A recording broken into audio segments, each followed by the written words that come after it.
जय माता दी। मारक ग्रह पर अगर अशुभ ग्रह की दृष्टि हो या मारक ग्रह के स्वामी के साथ अशुभ ग्रह की युति बन जाए तो कैसा परिणाम होगा।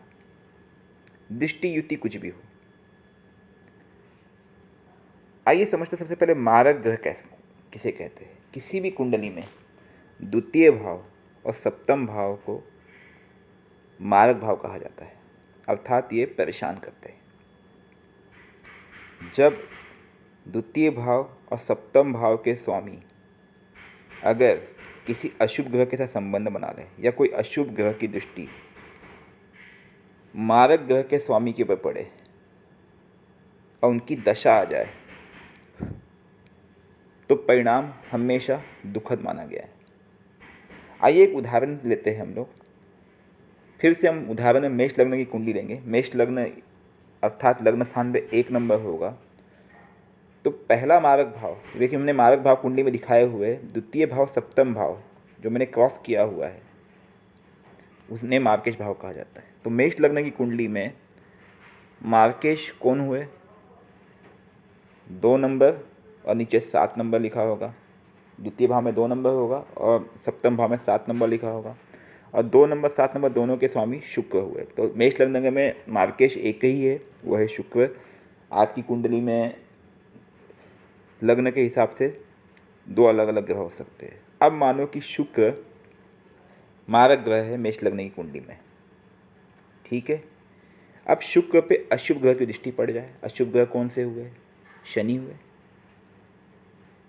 राहु केतु हुए, तो क्या ऐसा परिणाम होगा?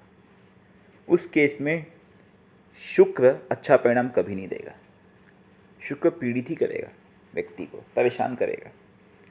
और शुक्र जहाँ बैठा होगा वहाँ पे प्लस जिनका स्वामी है उधर भी सुख में कमी लाएगा। अब उदाहरण के तौर पे देखते हैं हम, अगर शुक्र पंचम भाव में बैठा है। पंचम भाव किसका कारक है? बुद्धि का कारक है, ज्ञान का कारक है। पंचम भाव विद्या का कारक है। पंचम भाव पुत्र का कारक है, पुत्री का कारक है, संतान का कारक है। तो इन सुखों में कमी लाएगा। और समझो इन पे शनि की दृष्टि पड़ रही हो तो शुक्र पीड़ित हो गया, तो यहाँ पे इस भाव के कारक तत्वों को पूरी तरह से तोड़ देगा। और ख़ास करके जब शुक्र की महादशा आएगी तब वो द्वितीय भाव सप्तम भाव को ही परेशान करेगा। सप्तम भाव विवाह का भाव है, दाम्पत्य सुख का भाव है, पति पत्नी के संबंधों को तोड़ेगा। द्वितीय भाव धन का भाव है, धन में कमी लाएगा। तो अगर शुक्र पीड़ित हुआ तो वो जिधर बैठा है वहाँ तो दिक्कत देगा ही देगा, भले दृष्टि हो या युति हो मारक अशुभ ग्रह से।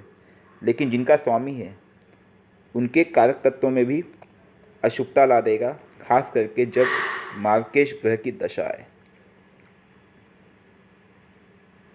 खास करके अगर अशुभ ग्रह की अंतर्दशा साथ में आ जाए मार्केश के साथ तो परिणाम बहुत ही ज़्यादा दुखद होगा।